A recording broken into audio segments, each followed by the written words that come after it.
Welcome to Never a Truer Word, where we look at the words that people choose to use to see if they're telling the truth, the whole truth, and nothing but the truth, and also give you confidence to really understand what everyone around you is saying. In this episode, we're going to look at Joslin Smith. She's missing, and we're going to analyse the words of Joslin's mum and her mum's boyfriend as well. Joslin went missing in South Africa in a case that captured nationwide attention on the 19th of February. At the time of recording, we don't know what happened to Joslin, but we do know 4 people, including the mum and the mum's boyfriend, have been charged in connection with Joslin's disappearance. So we look at the words, the statements that people made here, and here's the statement of Joslin's mum, Kelly.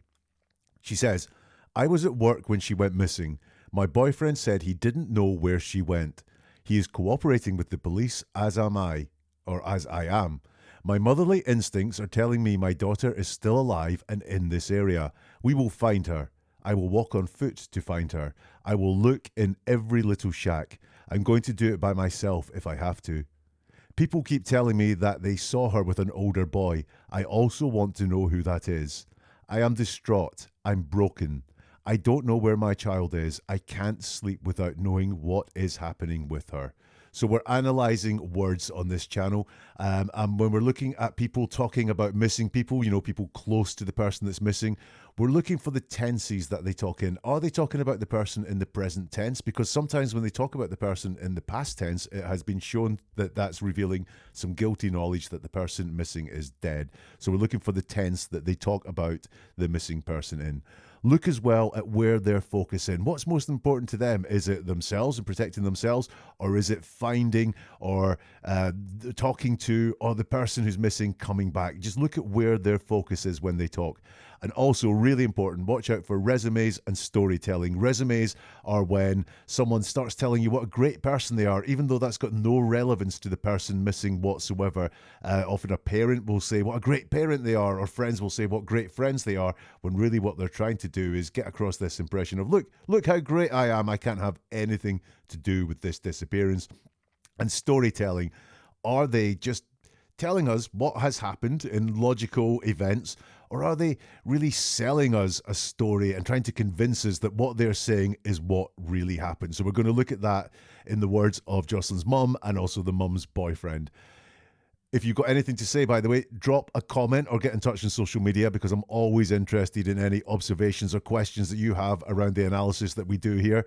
The like button gets this to more people, especially maybe people interested in the disappearance of Joslin, or people that would be really grateful to find out how to look at the words that someone uses and understand what it is they're really saying. The share button works in the same way, and if you subscribe or follow this channel, then you'll get more episodes like this when they arrive. By the way, this was a suggestion from someone in the Never a Truer Word Facebook community, and if you want to suggest something as well, the comments or get in touch on social media. I'm always interested in new cases to look at. So let's go back to the words of Kelly, and she started by saying, "I was at work when she went missing. I was at work when she went missing." Now, she starts talking about herself, first of all. She doesn't say when she went missing, I was at work. She puts herself first. She's the first priority. Kelly is the first priority by saying, I was at work when she went missing. That's interesting. Not any one thing I'm going to point out means that this Kelly had something to do with the disappearance, but we're going to see how many different things we can spot and see if we can see a trend, a pattern, a cluster of indications. So I was at work when she went missing. She's talking about herself first. And is this possibly the storytelling? Is this setting up an alibi, perchance? I mean, I was at work. That could be a resume statement, because it's not I was at the pub or I was out at the gym. I was at work. I was doing something virtuous. I was earning money to look after the family.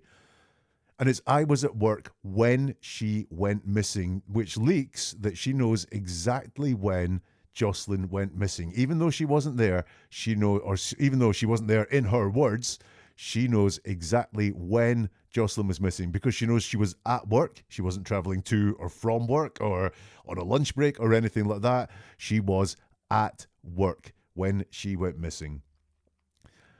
Kelly then says, my boyfriend said he didn't know where she went. And the word said there is really important. She hasn't said it very straightforwardly. My boyfriend doesn't know where she went, or my boyfriend didn't know where she went. No, my boyfriend said he didn't know where she went. Now, think about how you use that terminology. For example, if someone smashed a window in your house and you look at the next door neighbor and you could go, the next door neighbor did not smash the window. If you didn't think the next door neighbor smashed the window. However, if you asked the next door neighbor and they said no, and you didn't believe them, then when you're talking to someone else about that, you might say, well, the next door neighbor said he didn't smash the window. And this is what I think is going on here. She doesn't believe the boyfriend. My boyfriend said he didn't know where she went. So I think there is some split here. I think potentially, though, maybe she's trying to throw the boyfriend under the bus. But definitely there is some distance between her and the boyfriend. My boyfriend said he didn't know where she went. And also didn't know where she went. Not doesn't know what's happened or didn't know what happened or who took her or when she went missing or even just what happened. No, it's didn't know where she went. So I think, again, Kelly is leaking information here. And is it that she knows that her child, Joslin, went somewhere? Maybe it was taken somewhere, but, she went somewhere. I think there's some leakage coming out here from Kelly. I talked about a split potentially between Kelly and the boyfriend. And she doesn't say, we are cooperating with the police. She says, he is cooperating with the police as I am. The only time that she leads with anyone apart from herself is this, when she says, he is cooperating with the police as I am. Everything else that we look at from Kelly, she's going to start with I. She's going to start from her own point of view. Here she starts with him. And he's cooperating with the police as I am. Not we are cooperating with the police. So I think there's a bit of a friction there. There's a bit of distance between them. And also cooperating with the police. Now look, your daughter is missing. You're desperate to find her. You're desperate for her to come home. Do you have to tell us that you are cooperating with the police? Cooperating with the police is what bad people do. Yeah? Not what good people do. Actually, if your daughter went missing, the police would be helping you. They would be helping you find out what has happened. Instead, they are cooperating with the police. And why do you have to tell us you're cooperating with the police? Why would you not be cooperating with the police? Very, very interesting word choices there. More from Kelly. She continues, my motherly instincts are telling me my daughter is still alive and in this area. We will find her. I will walk on foot to find her. I will look in every little shack. I'm going to do it by myself if I have to. So once again, she starts with herself. My motherly instincts are telling me my daughter is still alive. Why do you have to tell us why you think your daughter is still alive? Why do you have to explain why it is that you have to say you think your daughter is still alive? My motherly instincts. Is it because you know she's still alive? But you can't just come out and say, I know she's still alive, because then you're admitting that you know what has happened. So you have to prioritize the lie, the deception, my motherly instincts. Highly possible that's what's happening here. And my daughter is still alive. Interesting word choices there. It's in the present tense. My daughter is still alive. So there's some good present tense there. If you just took that phrase on its own, my daughter is still alive, is in the present tense. Reassuring, still alive. Not just my daughter is alive, but still alive. Has there been some doubt about it? Well, interesting word choice. In this section, Kelly uses proximity twice in two very different ways. She says, my daughter is still alive and in this area, so close by. We will find her. I will walk on foot to find her. So if it's somewhere you walk on foot, it's got to be fairly close as well. So I think there are two very different ways of saying that she thinks that Joslin is close to her. Interesting that she's mentioned that twice. Look what she talks about herself again. I will walk on foot to find her. I will look in every little shack. I'm going to do it by myself if I have to. Very solo actions. Again, if you notice, she is talking about herself and what she will do. Although she does start off that whole section by saying, we will find her. But once she said, we will find her, she only talks about what it is that she is going to do to find Joslin. And she says, I'm going to do it by myself if I have to. What's going on there? I'm going to do it by myself if I have to. Again, is this split with the boyfriend? Does she want help and support from him, but thinks she's not going to get it? Or does she think she's being lied to, or he's not really being as helpful as he could be? She wants him to be helpful. They're in the relationship together, but if he isn't going to man up and help out here, I will do it by myself if I have to. Kelly continues by saying, people keep telling me that they saw her with an older boy. I also want to know who that is. This has got some real deceptive language, potential deceptive language in it. She starts by saying, people keep telling me that they saw her with an older boy. Now, when someone says what people are doing, it's highly likely that's deceptive. It's not specific at all. We can't go and speak to these people because they haven't been identified in any way whatsoever. If it was people in the village, people I know, people in my family, we would be able to narrow that down and go and check this a bit. But no, it's just people in general, and you will see that a lot on social media. When someone wants to make a point but they don't feel their point is strong enough, or they'll get laughed at for making the point alone, they say, people feel this way, or people tell me this is happening, when really they haven't. So always big red flag. Always, if someone tells you people are telling them something or people have experienced something, just dig in a little bit deeper and see if people really are doing that, or if it's one person or a couple of people and not this big overarching general people. So when she says people keep telling me they saw her with an older boy, I got a red flag.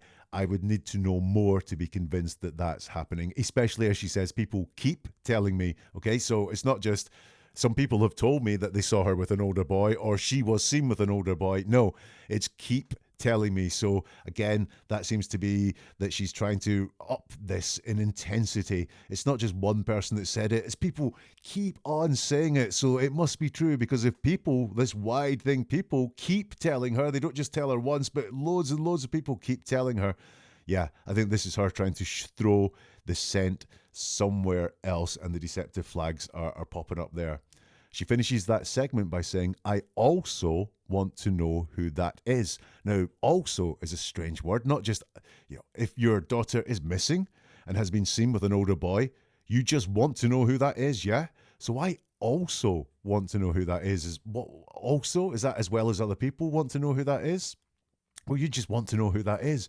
So is there someone else that you want to know who it is? Is that the also? Kind of like, I want to know who has taken Joslin, or who has taken Joslin away from me, but I also want to know this older boy. What is the meaning behind that word also? Another red flag in what Kelly is saying. She says, I'm distraught. I'm broken. I don't know where my child is. I can't sleep without knowing what is happening with her. Once more, her focus is on herself. Her concern is for herself. Not, I can't sleep because she may be suffering. She's without her mum. She might be frightened. She might be in real danger. No, I'm distraught. I'm broken. I don't know where my child is. I can't sleep without knowing what is happening to her. No concern for the missing daughter at all. The concern is all for herself.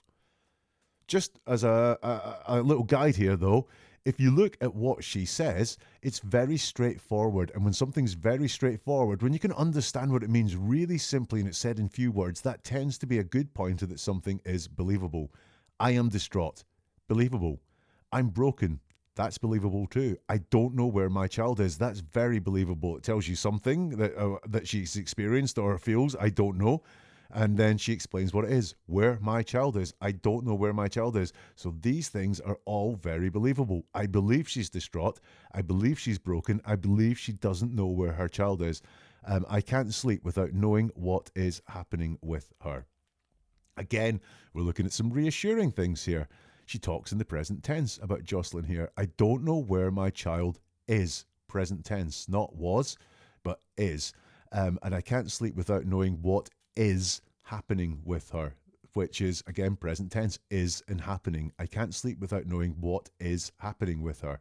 But once again, we've got some leakage here that she is aware that something is happening with her at that time, so It's not that potentially Joslin has tripped, fallen, and is just lying there waiting for someone to find her because she's had an accident, or she's letting us know that something is happening with Joslin right there, right now. But the biggest thing I got from all those words in that press statement that Kelly gave was her preoccupation with herself. She started most sentences with I or my, and she spoke about herself just so often. Huge red flags about what Kelly had to say, and also that division that seems to be there between her and her boyfriend. And let's look at the boyfriend now. He's a guy called Joachim Apollos. Here's what he had to say. It was that afternoon on 2, I see her the last time. When she tells me that she's gonna go play with a friend of her, I saw her the last time, and that's really, I'm really honest. Okay, I don't like what this guy says whatsoever. What he has to say is full of red flags. He said there, it was the afternoon on 2, I see her the last time.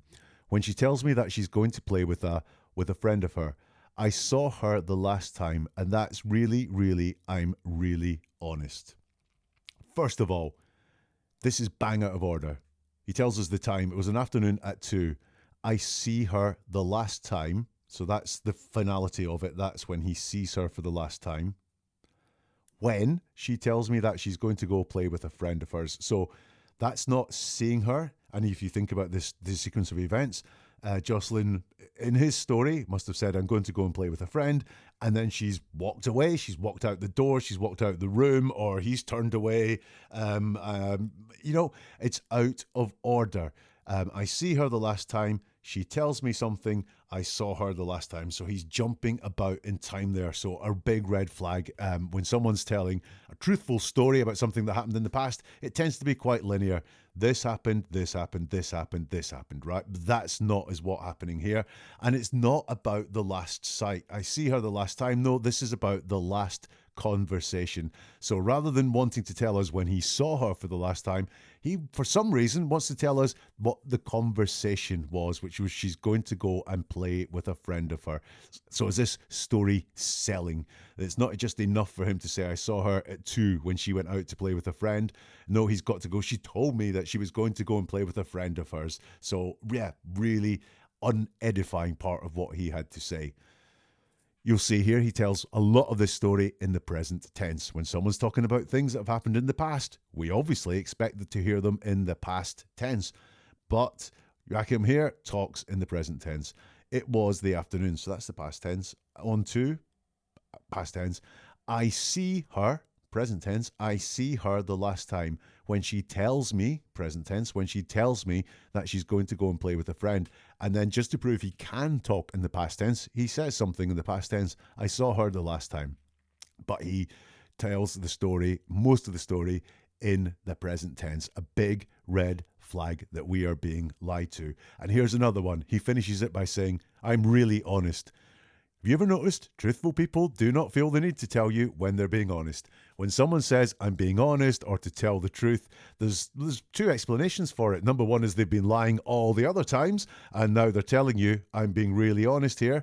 Or, more than likely, what they're doing is they're telling a lie, but when people tell lies, it's very stressful, and we are telling a lie because we want it to be believed. So we will add things in that truthful people, or when we're being truthful, don't do, like, I'm really honest. And I think that's what's happening here. Here's a lie, but please believe it because I'm really honest. Yeah, of course we'll believe you. By the way, he's not just being really honest. It's really, I'm really honest.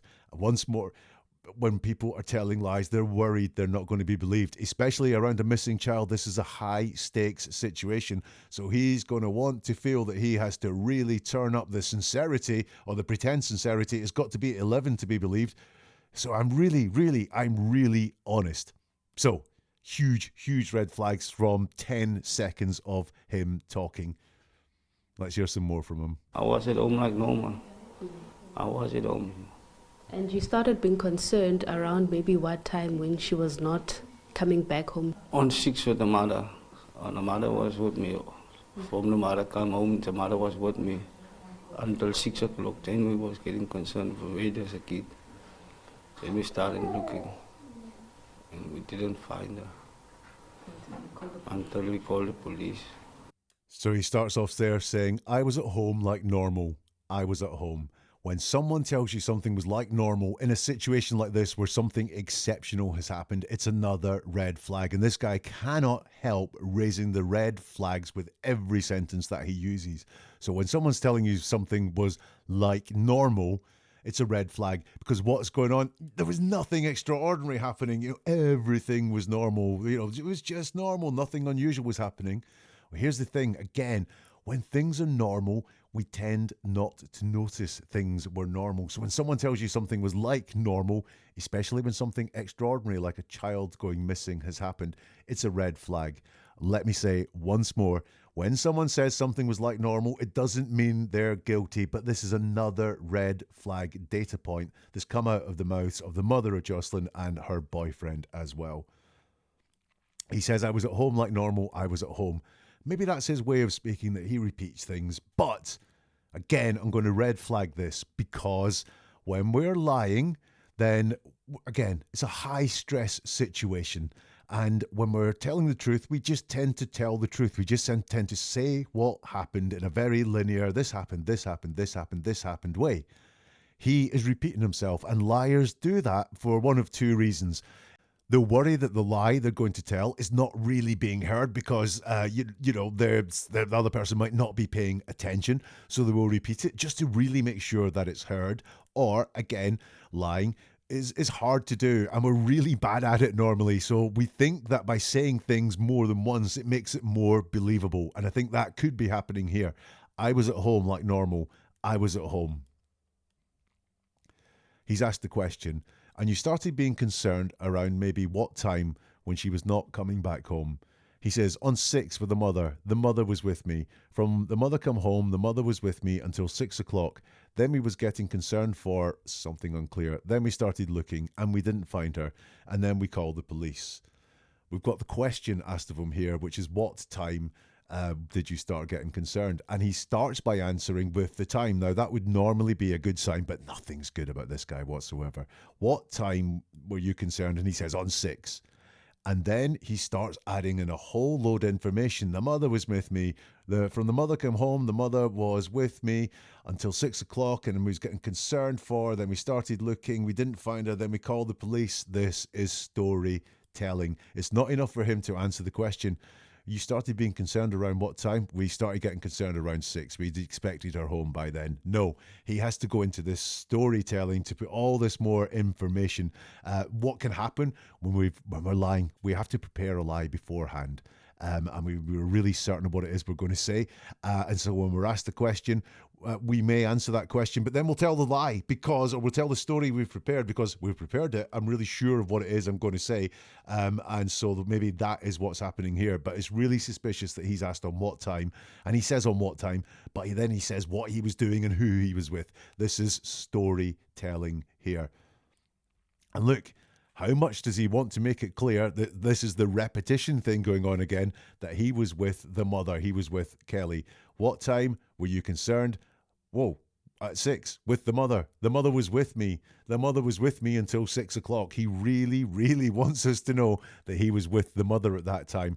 And then, unlike her, he's not talking about himself here. He goes on to say, until 6 o'clock, then we was getting concerned. Then we started looking and we didn't find her. And then we called the police. So he really wants to show that they were together, and he really wants to show that they were acting together. Now, we've got that split between the mother and between the boyfriend, where she is talking very much on her own and maybe creating a bit of distance between the boyfriend, and he is very much saying that she was with me and that we were acting together. We don't know what the truth is there, but it could be that she is trying to distance herself from what has happened, or she has some suspicions about what has happened, or wants to really throw him under the bus, and he maybe is just letting it come out that these things all happened together. We were doing them together. So that's what's going to come out in my language. But the fact that, or maybe he feels he's been thrown under the bus, which is why he's saying, she was with me, we were concerned, we didn't find her. Whichever it is, don't like it. Some more examples of storytelling. He uses, we didn't find her, and then we call the police. And then is a thing we use in speech to jump over things in time. We often use it for brevity. I was driving down the motorway, and then a car pulled out in front of me, rather than I was driving down the motorway, and I was driving in this lane, and I went for 5 miles in this lane, and we don't need to say all that detail, so we just say, I was doing this, and then something happened.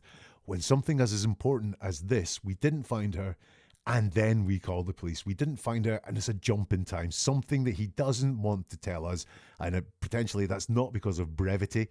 Potentially there's an action, there's an event, there's some decision made there that they were going to call the police.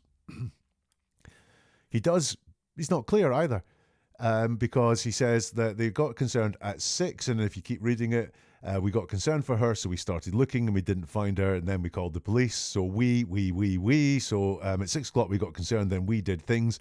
But then he does say the mother was with me until 6 o'clock. So does that mean that she wasn't with him after 6 o'clock? Again, it's just not very clear storytelling from Jackim there. And those are the statements of the mother and the mother's boyfriend of Joslin Smith. So what conclusions do I got? Well, I think at the point of the interview or the statement that she gave, I think the mother believes Joslin is alive, or at the time she believed Joslin really could be alive, or had it in her head that Joslin is alive. She talked about her in the present tense and talked about going out and looking for her nearby and finding her. However, the mother's focus is entirely on herself, showing herself to be a good person who will do a lot, but she's painting herself out as the victim here.